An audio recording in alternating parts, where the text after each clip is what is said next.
Bismillahirrahmanirrahim. Pertanyaan dari jamaah. Assalamualaikum Ustadz. Minta maaf setelah saya kasih jawaban berupa video channel Ustadz tentang kredit syariah. Mereka menanyakan bahwa dalam meminjam uang di bank syariah juga ada tambahan ketika pengembaliannya. Kemudian di bank syariah juga ada denda ketika terjadi keterlambatan dalam bayar cicilan. Mohon penjelasannya, sebetulnya apa saja perbedaan bank syariah dan bank riba atau konvensional? Waalaikumsalam warahmatullahi wabarakatuh. Ini sebelum kita menjawab, maka akan saya kasih satu muqaddimah mengenai berdirinya perbankan syariah. Jadi sudah kita ketahui bersama bahwa perbankan yang ada di negara kita juga di seluruh dunia itu awalnya memang hampir semuanya itu ada perbankan yang mana sistem pengelolaan uangnya dengan sistem riba, yaitu berbunga. Terus dari mana kita memahami bahwa sistem bunga itu adalah sistem riba? Maka kita memahami baik itu dari Al-Quranul Karim, dari hadis baginda Nabi SAW, juga dari sejarah daripada kehidupan jahiliyah sebelum diturunkannya ayat-ayat riba. Seperti kita ketahui bersama, bahwasanya sistem simpan pinjam yang ada di perbankan konvensional itu adalah sistem bunga, di mana setiap kita ini mencairkan uang dengan akad utang piutang, maka akan ada bunga sekian persen setiap tahunnya. Dan nanti kalau terjadi penunggakan di dalam pembayaran cicilan, juga akan dikenakan bunga lagi. Begitu pula, kalau kita nyimpen uang di perbankan konvensional, sistemnya juga sama. Maka kita akan mendapat tawaran-tawaran bunga sekian persen setiap tahun, atau memang ada perjanjian bahwa uang yang kita simpan di bank itu akan mendapatkan bunga sekian persen setiap tahunnya atau setiap bulannya. Dan akad inilah yang juga berlaku di dalam KPR konvensional, koperasi perkreditan rakyat atau koperasi simpan pinjam.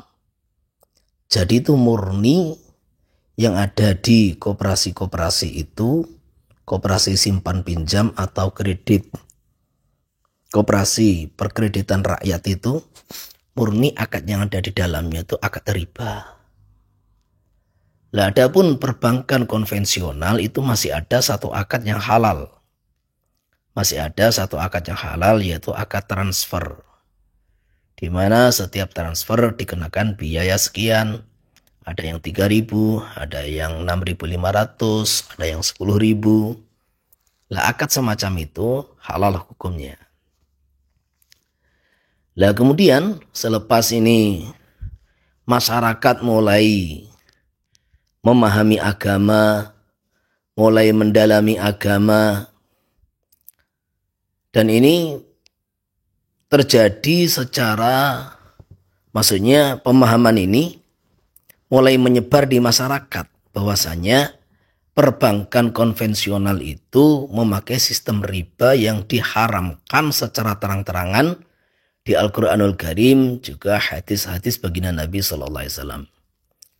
Maka banyak masyarakat menginginkan bagaimana adanya perbankan syariah yang pengelolaan uangnya itu dengan sistem murni syariah Islam. Maka disitulah pertama kali di negara kita ini tahun 1992 muncul namanya bank muamalat. Jadi dari berkumpulnya pakar ekonomi dan pakar syariah, muncullah itu perbankan syariah pertama di Indonesia. Di mana terbukti dengan sistem Islam ini, ketika tahun 98 itu banyak bank-bank kolap, banyak perbankan konvensional bangkrut karena tidak siap menanggung membayar bunga yang dijanjikan kepada para nasabah, maka satu-satunya perbankan yang bertahan adalah diantaranya adalah bank muamalat. Karena sistem yang dibuat atau pengelolaan uangnya sistem akad bagi hasil. Ada hasil ya dibagi, nggak ada ya berarti tidak ada hasil yang dibagi, kan gitu kan. Ini diantara rahasia perbankan syariah. Nah kemudian selepas tahun 2000, mungkin 20 tahun kemudian, muncul perbankan syariah yang lain. Dan sekarang tuh sudah banyak sekali. Ada BSI yang merupakan gabungan daripada BRI Syariah, BNI Syariah, dan Mandiri Syariah. Kemudian juga ada Bank BCA Syariah. Kemudian terus Mega Syariah. Dan masih banyak lagi. Jadi munculnya perbankan syariah itu adalah untuk memenuhi keperluan masyarakat, keinginan masyarakat yang pingin bagaimana dia bisa nyimpan uang dengan aman di bank, ingin bagaimana dia bisa bertransaksi di perbankan tanpa harus ada riba yang masuk ke dalam hartanya, tanpa harus mengadakan transaksi ribawi ketika dia membuka rekening di perbankan. Maka karena ini istilahnya itu transisi, kan gitu kan, peralihan daripada perbankan konvensional kepada perbankan syariat. Maka sebetulnya apa yang dibuat oleh itu pakar syariah dan pakar ekonomi juga sudah disahkan oleh MUI Indonesia itu, Majelis Ulama Indonesia, disahkan oleh Dewan Syariah Nasional. Ini sudah satu gebrakan yang sangat luar biasa gitu. Satu gebrakan yang luar biasa, satu solusi yang harus disyukuri dan diapresiasi oleh masyarakat. Yaitu apa? Bagaimana umat ini keluar daripada cengkeraman sistem ribawi.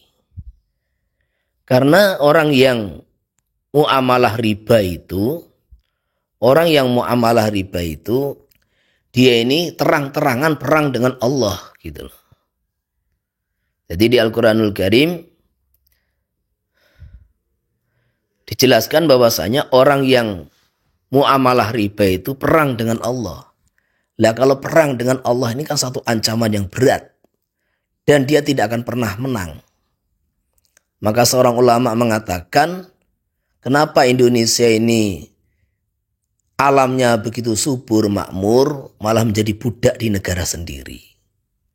Menjadi budak di negara sendiri, maka kita kerja ke Hong Kong yang tidak punya apa-apa, ke Taiwan yang tidak punya apa-apa, kan? Ke Singapura yang tidak punya apa-apa. Di antara asbabnya kita ini meresmikan riba, melegalkan riba, sehingga kita ini sebetulnya perang dengan Allah tanpa kita sadari. Akhirnya kita menjadi budak di negara sendiri. Nah sudah, sekarang kita ceritakan ini bagaimana itu bentuk riba yang ada di perbankan konvensional. Jadi ketika orang itu transaksi utang piutang, entah dia sebagai orang yang meminjam uang dari perbankan, atau dia yang menjadi nasabah meminjamkan uang di perbankan, meletakkan uang di rekening-rekening perbankan, itu dikatakan riba. Karena ada satu hadis dalam bab qard itu, bab utang piutang, baginda Nabi SAW bersabda, kullu qardin jarra manfa'atan lil muqrid fahuwa riba. Setiap utang piutang yang disyaratkan di dalamnya kemanfaatan, kemaslahatan, keuntungan yang kembali kepada orang yang menghutangi, maka itu riba. Bicara mengenai sanad hadis, memang hadis ini lemah. Itu disepakati, tetapi makna yang ada dalam hadis ini didukung oleh banyak sekali asar dari para sahabat, yaitu makalah-makalah, pernyataan-pernyataan para sahabat baginda Nabi SAW yang akhirnya menjadikan hadis ini hasan li ghairihi, meningkat menjadi hasan sehingga bisa dijadikan hujah atau dalil sebuah hukum haramnya riba. Maka akhirnya utang piutang yang disyaratkan ada manfaat yang diserahkan atau kembali kepada muqrid, orang yang menghutangi, itu dianggap riba, dihukum riba. Ini sudah menjadi ijma' di antara 4 mazhab. Ini ijma', kesepakatan seluruh ulama. Dan satu perkara yang sudah disepakati tidak bisa untuk dibatalkan. Maka kalau sekarang ada pendapat-pendapat yang mengatakan bahwa perbankan di konvensional itu bukan riba jahiliyah, itu jelas pendapat yang salah siapapun yang mengatakan. Karena apa? Karena ini sudah ijma ulama. Ini ijma ulama, itu riba. Ijma sejak zaman A'immatul Arba'ah, sejak zaman sebaik-baik generasi, kan gitu kan. Maka siapapun yang menentang ini ijma', nah ini bahaya banget gitu. Bahaya banget. Jadi utang piutang yang disyaratkan di dalamnya ada bunga, manfaat yang kembali kepada yang menghutangi, itu disepakati ulama atas keharamannya. Sudah, ini poin pertama. Kemudian yang kedua, tadi saya katakan bahwa di perbankan konvensional itu, kemudian kalau ada keterlambatan di dalam pembayaran cicilan, membengkak. Bunga lagi. Sehingga terkadang bunganya itu melebihi modalnya. Lah inilah yang disafirmankan oleh Allah Subhanahu wa taala, ya ayyuhalladzina amanu la ta'kulur riba adha'afan mudha'afah. Wahai orang-orang yang beriman, jangan kalian memakan hasil riba yang biasanya, umumnya itu sampai bunganya berlipat-lipat. Jadi adha'afah mudha'afah di sini bukan qaid menurut para tafsir, para ahli tafsir dan pakar hukum syariat, para fuqaha.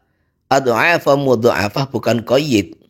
Sehingga kalau ada orang mengatakan riba itu haram kalau bunganya berlipat-lipat. Kalau bunganya ringan maka menjadi halal karena mafhum daripada lafaz adha'afah mudha'afah.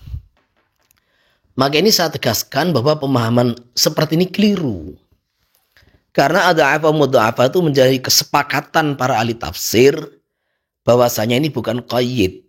Kesepakatan para ahli fuqaha, para ulama usul, ini bukan qaid. Tapi ini adalah sekedar menyesuaikan kepada apa yang terjadi di zaman jahiliyah. Bahwa riba nasi'ah yang ada di zaman jahiliyah ini terkadang itu bunganya sampai melebihi pokok daripada nominal pokok daripada utangnya. Maka la ta'kulur riba adha'afan mudha'afah. Jadi sehingga la mafhuma lihadzal lafadz, tidak ada mafhum yang bisa disimpulkan daripada lafadz adha'afan mudha'afah, karena ini difirmankan oleh Allah Subhanahu wa taala bukan sebagai qaid haramnya riba, bukan sebagai syarat haramnya riba, tapi hanya menjelaskan kejadian fakta yang terjadi di zaman jahiliyah. Dan ini orang yang belajar usul fikih, orang yang belajar di Fakultas Syariah sangat memahami perkara ini. Sebagaimana ayat wa idza darabtum fil ardi falaysa 'alaikum junahun an taqsuru minas salati in khiftum ay yaftinakumul ladzina kafaru. Kalau kalian dalam perjalanan, maka tidak apa-apa, tidak mengapa kalian meringkas salat. Dari situ ada in khiftum ay yaftinakumul ladzina kafaru. In di sini bukan in syartiyah yang menjadi syarat bahwasanya bolehnya qashar salat itu kalau orang itu dalam kondisi kekhawatiran atas gangguan-gangguan orang-orang kafir. Tidak. Ayat ini hanya menjelaskan in khiftum, menjelaskan kondisi umat Islam di awal-awal Islam, di mana kalau mereka safar itu, kalau mereka safar maka akan ada gangguan-gangguan dari orang-orang kafir. Sehingga ketika umat Islam dalam kondisi sudah aman, sentosa, sejahtera, perjalanan di mana-mana aman, ini tetap boleh mengqashar sholat. Dan ini sudah menjadi kesepakatan seluruh ulama. Jadi qashar sholat itu diperbolehkan dalam kondisi aman. Ini sudah menjadi kesepakatan para ulama. Sehingga in khiftum ayaftinakumul ladzina kafaru, ini bukan qaid lagi, bukan persyaratan di dalam diperbolehkannya qashar. Nah, seperti itu.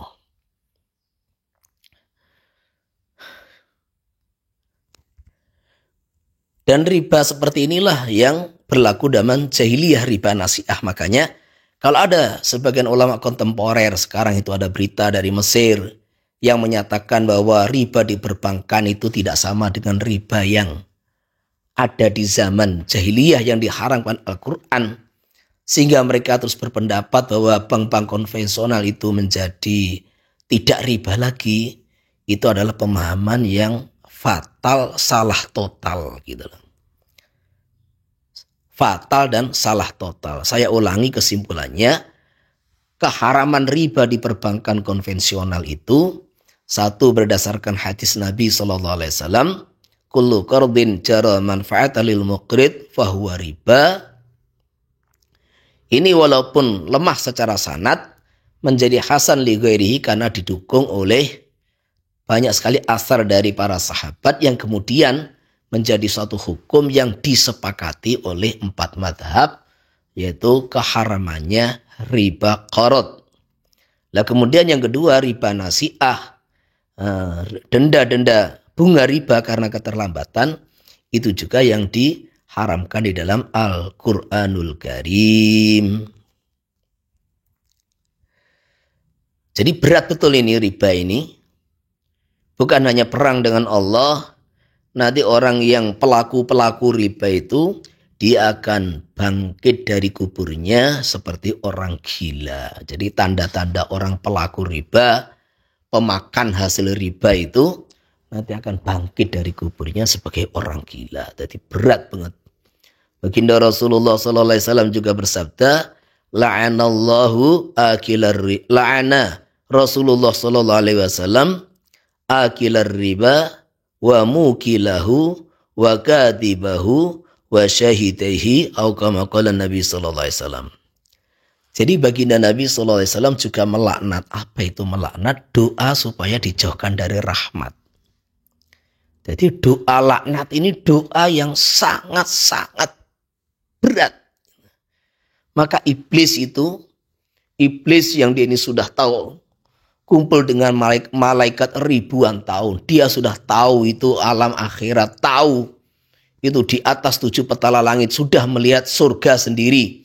Dia masuk ke surga untuk menggoda Nabi Adam. Tahu surga, tahu akhirat. Ketika dilaknat oleh Allah Subhanahu wa ta'ala, ya sudah, tidak dapat hidayah. Akhirnya mati su'ul khotimah. Maka di sini orang yang didoakan laknat oleh baginda Nabi SAW ini perkara berat.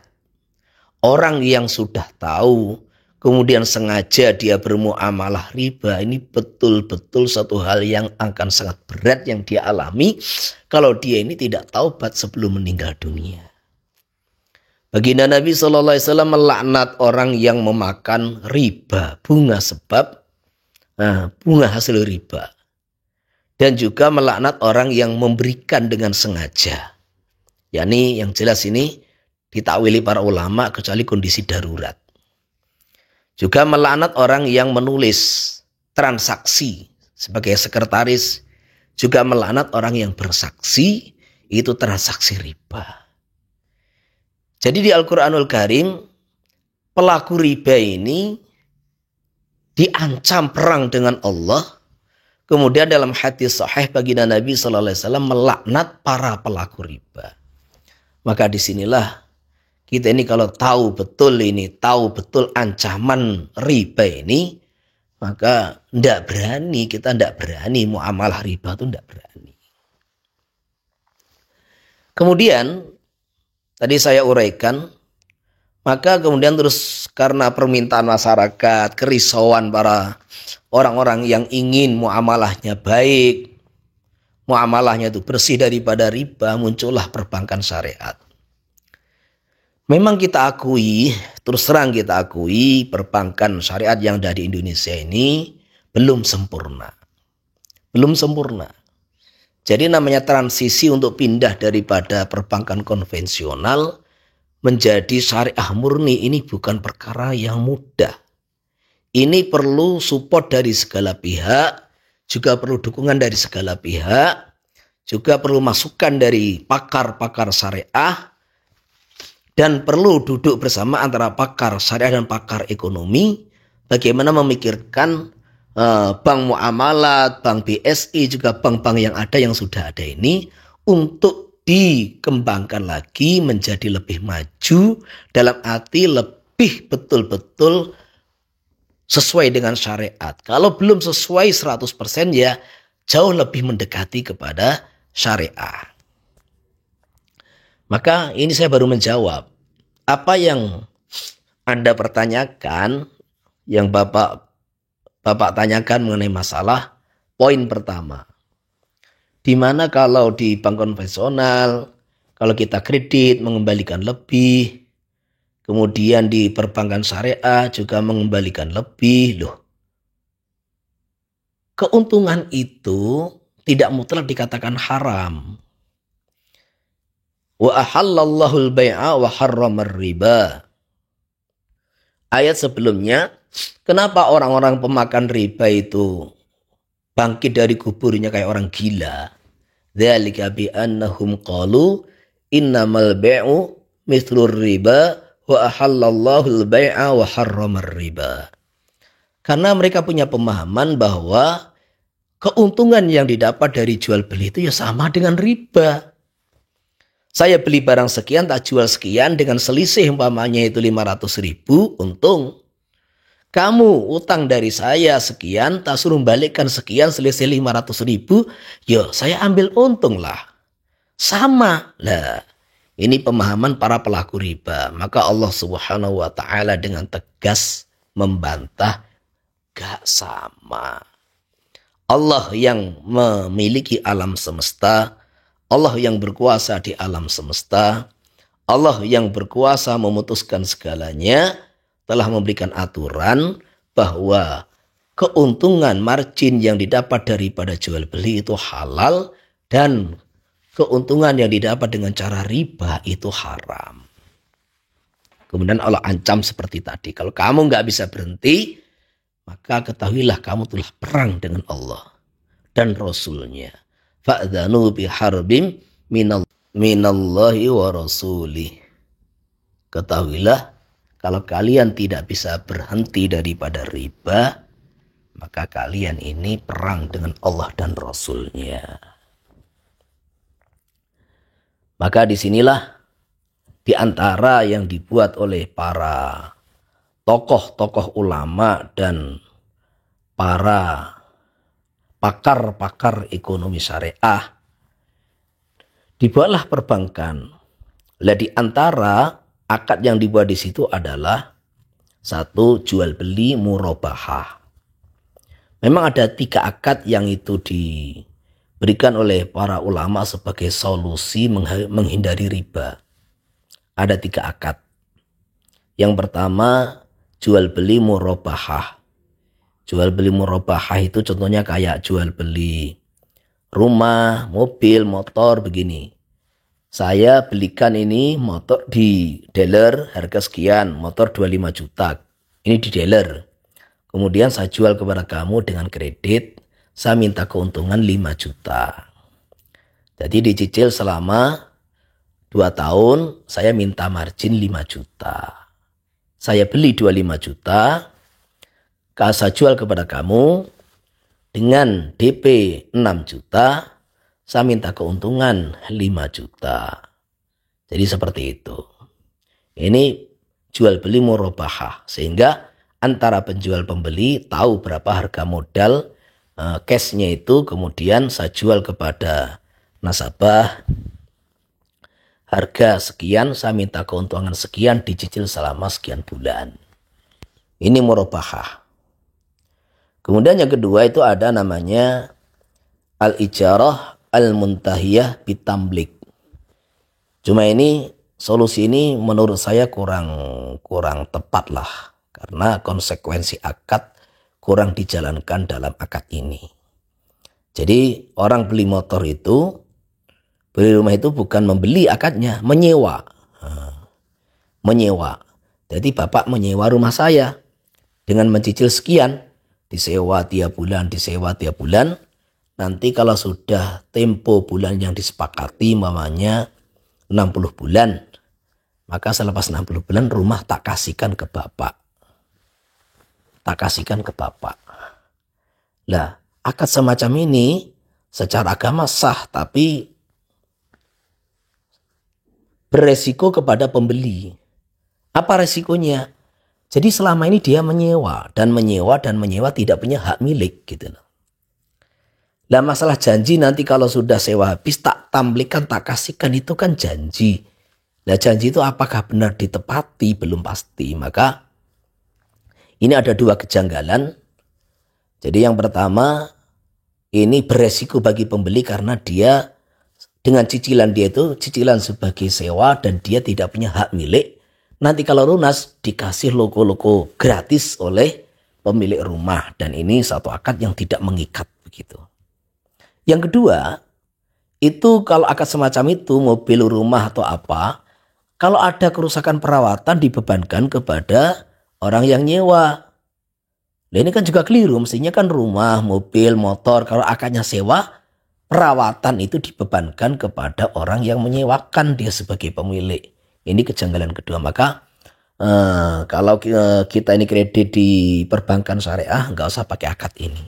Ini solusi syariahnya itu kurang tepat, beda dengan bi' murabahah. Ya, yang ketiga itu yang dipakai oleh perbankan syariah itu adalah syirkah mutanakisah. Jadi maksudnya ketika ini nasabah itu ingin memiliki rumah dengan mencicil atau motor, mobil, maka dia mencicil itu bukan akad jual beli tapi ikut memiliki. Sehingga mobil itu milik bersama. Semakin itu nasabah membayar cicilan, maka semakin banyak kepemilikan dia. Nah, semakin banyak kepemilikan dia. Jadi kalau dia sudah bayar di atas 50%, maka kepemilikan di atas 50%. Nanti kalau dia melunasi itu cicilan, maka semua mobil, rumah menjadi milik dia. Nah, ini juga kita anggap masih ada kejanggalan. Karena apa?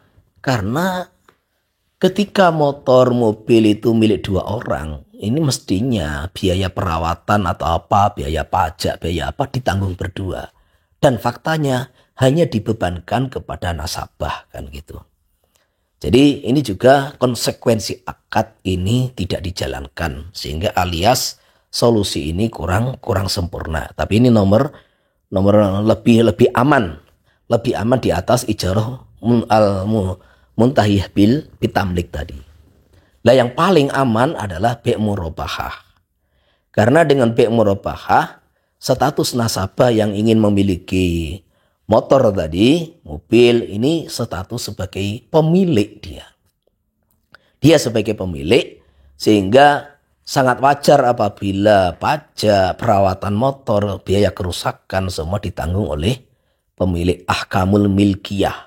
Nah ini di antara akad yang ada di perbankan syariah. Kemudian di perbankan syariah itu ada akad namanya qardun hasanah, di mana akadnya itu utang piutang. Jadi makanya yang saya ketahui sekarang itu akad utang piutang ini sekarang ini kayaknya sudah nggak ada lagi perbankan syariah, karena ini mungkin banyak masukan-masukan daripada cendekiawan muslim, para tokoh ulama, dirasa mungkin kurang pas ini akad utang piutang. Setahu saya ini walau alam ya, saya juga tidak mendalami semua perbankan, dulu ada, tapi sekarang kayaknya nggak ada ini akad utang piutang qardun hasanah, di mana utang piutang itu tidak ada bunganya, cuma ada biaya operasional. Lah, biaya operasional yang disahkan oleh Dewan Syariah Nasional betul-betul dihitung sesuai biaya operasional, bukan diakal-akali gitu loh. Bukan diakal-akali. Jadi kalau biaya operasional, masalah ini mungkin kaitan dengan apa itu kantor atau pegawai atau apa, maksudnya itu perangko pembelian apa, ya dihitung sesuai biaya operasional gitu loh. Bukan diakal-akali. Ini utang kalau 25 juta biaya operasional 2.500.000. Kalau utang 50 juta maka biaya operasional 5 juta. Ini namanya kan ngakal-ngakali. Jadi apa bedanya 25 dengan 50 gitu loh. Nggak jauh beda sebetulnya kan gitu kan. Maka ini mudah-mudahan qardun hasanah ini tidak diberlakukan lagi di perbankan syariah. Karena ini antara keputusan yang diputuskan oleh Dewan Syariah Nasional dengan fakta lapangan itu kurang tepat. Jadi kurang tepat. Ini perbankan tidak menghitung biaya operasional sesuai fakta, tetapi ya melipat gandakan sesuai nominal uang. Maka ini saya juga tidak merekomendasikan kalau orang tuh perlu dana di perbankan syariah dengan akad qardun hasanah kalau seandainya ada. Ini dihindari. Jadi itu tadi kurang lebihnya apa itu muamalah yang ada di perbankan syariah. Adapun money transfer sudah kita jelaskan tadi, transfer itu ijarah yang halal, betul-betul halal. Cuma ini ada dua kejanggalan yang ini juga menjadi masukan bagi para perbankan syariah. Mudah-mudahan mereka mendengar ini masukan gitu kan. Yang pertama, kenapa di dalam perbankan syariah itu masih ada denda ketika si nasabah terlambat dalam mencicil itu cicilan. Walaupun ini alasannya katanya untuk takzir, itu diperbolehkan dalam mazhab Imam Malik, dan uang itu tidak masuk ke dalam perbankan, keuangan perbankan, tapi untuk sosial. Jadi sebetulnya ini nggak perlu gitu loh. Karena apa? Karena kita sendiri ketemu dengan beberapa leasing syariah yang swasta, kayak di Jakarta Asalam atau apa, itu katanya ini kredit motor betul-betul syariah, dan kalau tidak ada cicilan ya diselesaikan dengan kekeluargaan syariah, tidak ada denda sebab keterlambatan. Jadi di negara kita ini ada berjalan beberapa jasa keuangan syariah, itu tidak memberikan beban denda apapun alasannya sebab keterlambatan dalam cicilan. Maka alangkah baiknya ini dipikirkan dalam perbankan syariah itu, kalau ada keterlambatan cicilan gak usah diadakan denda. Walaupun itu ada ulama yang membolehkan, karena ini menjadi kejanggalan bagi masyarakat dan juga kita semua. Jadi kalau memang ingin betul-betul perbankan syariah itu mendekati syariah, hilangkan ini takzir bil mal, apapun alasannya, sehingga nanti mau lebih barokah gitu loh. Jadi kita menginginkan bahwasanya perbankan itu bukan sekedar mengambil keuntungan atau ini menghindari riba, ya betul-betul riba dihindari dan betul-betul itu sesuai syariah, insya Allah itu akan lebih barokah. Nah, ini juga satu kebijakan di perbankan syariah yang kita janggal dan kita juga tidak menyetujuinya begitu. Kemudian yang kedua, itu kenapa di dalam margin yang diberikan oleh perbankan syariah itu ya segitu-gitu aja. Ini kejanggalan dari seorang yang salah satu orang alim lah yang ada di tamatan pondok, juga pakar basul masail juga. Beliau heran. Kalau memang ini bagi hasil, mestinya pendapatan per bulan itu ya terkadang naik, terkadang turun, terkadang naik, terkadang turun, sesuai hasil yang ada. Tapi di perbankan syariah itu, ya uang kita segitu, uang kita naik dari 100 juta, 200 juta, maka setiap bulan itu margin yang diberikan ya segitu-gitu aja. Maka kita khawatir dan kita itu agak sanksi. Apakah ini sistem yang dipakai itu sistem perbankan konvensional cuma dinamai syariah atau bagaimana? Ini kejanggalan beliau gitu. Jadi maka ini tolong menjadi masukan bagi perbankan syariah untuk bisa menjawab dan bisa memberikan solusi yang terbaik, bahwasanya betul-betul pembagian hasil itu sesuai hasil dan sesuai perjanjian. Umpamanya itu keuntungan itu nasabah 35%, kemudian perbankan 65%, itu betul-betul seperti itu. Kalau memang itu pembagian kita 65, 35, mestinya keuntungan tiap bulan itu kan berubah-ubah. Mestinya ada naik, ada turun lah. Ini satu perkara yang juga perlu dikaji dan menjadi masukan bagi perbankan untuk difikirkan dan dilanjuti, sehingga ke depan itu betul-betul perbankan itu kita harapkan 100% murni sesuai dengan apa yang ada di kitab-kitab fikih kan gitu. Cuma ini kan kejanggalan, kita menjawab kejanggalan dan juga masukan kepada perbankan syariah. Cuma kita juga menjawab kepada orang-orang yang menyampaikan kejanggalan tadi. Karena terkadang ini saudara-saudara kita yang menyampaikan kejanggalan terus jadi lebay. Akhirnya apa? Bikin statement yang salah. Alah, tidak syariahnya bank syariah di Indonesia. Alah, ini cuma rekayasa-rekayasa yang sebetulnya tetap ini berlaku seperti riba. Apa bedanya syariah dengan non syariah? Sama-sama sistemnya kayak riba lah. 3 pernyataan begini ini pernyataan atau kesimpulan yang salah gitu. Jadi begini ya. Ketika perbankan syariah itu sudah membangun itu perbankan sesuai akad, salah satu dari 3 akad atau 4 itu qardun hasanan yang ada, maka ini secara awal akad ini semuanya sudah bukan akad ribawi. Ini kita menjawab. Semuanya bukan akad ribawi. Bahkan itu di kitab Fathul Mu'in, kalau ada orang investasi bagi hasil, ini saya kasih ke uang sekian. Pokoknya setiap bulan kamu kasih ke saya 10%, namanya begitu. Kasih saya tiap bulan berupa barang ini. Itu ada di Fathul Mu'in. Maka ini tidak ada baik di Fathul Mu'innya, baik di syarah i'anahnya atau beberapa syarah yang lain, syarah i'anah atau syarah ini apa itu yang lain. Ada syarah yang lain Nihayatul Zain atau apa. Tapi ini kan Nihayatul Zain itu bukan syarah Fathul Mu'in, itu syarah matanya Qurratul Ain. Jadi tidak ada di syarah i'anah atau yang lain menyatakan ini adalah riba, enggak ada. Tapi dinyatakan itu adalah akad qirad bagi hasil yang fasid. Nah, tentu kita muamalah dengan akad qirad yang fasid itu hukumnya lebih ringan daripada hukum riba, jauh lebih ringan gitu loh. Ini perlu dipahami bagi orang-orang yang belajar fikih. Dan yang tidak belajar fikih perlu tanya kepada orang pakar-pakar fikih begitu. Jangan disamakan gitu. Jadi ketika bank syariah itu sejak awal di dalam transaksi mereka, dan itu tertulis semua apa transaksinya, bunyi transaksinya berbeda dengan transaksi bank konvensional. Tertulis seperti yang saya sampaikan di atas.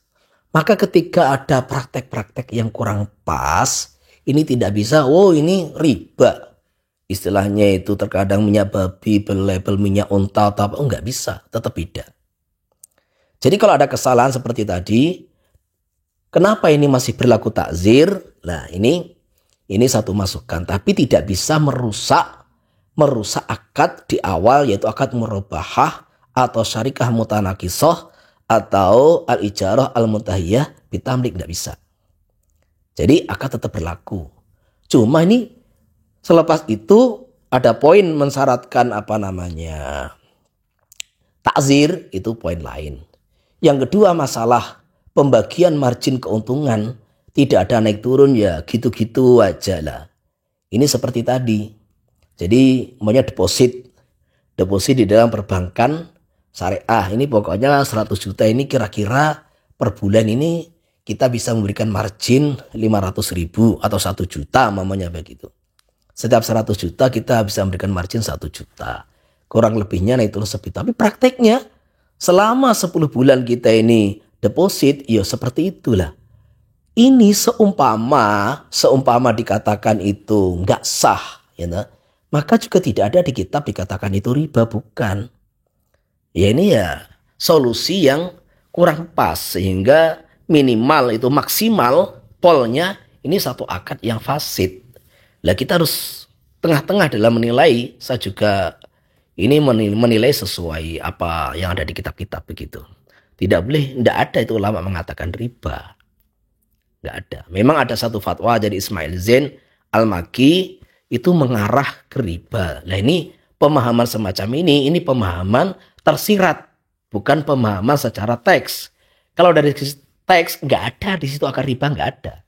Cuma ini saya Ismail Zain itu memahami dari segi yang tersirat, dari segi makna begitu loh. Dan juga tidak semua ulama punya pemahaman semacam itu gitu.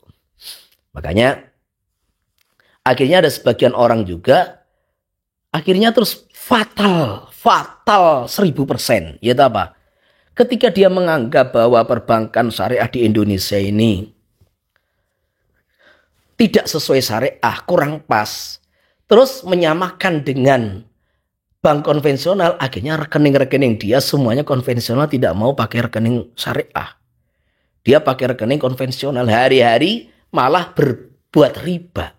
Dia mengatakan bahwa bank syariah ini kurang syariah, itu tidak mau dia pakai, malah akhirnya memakai rekening ribawi yang disepakati ulama mi'ah fil mi'ah itu riba. Lah, ini namanya kan tidak puas dengan kinerja bank syariah, tapi telah sengaja terang-terangan malah berbuat dosa.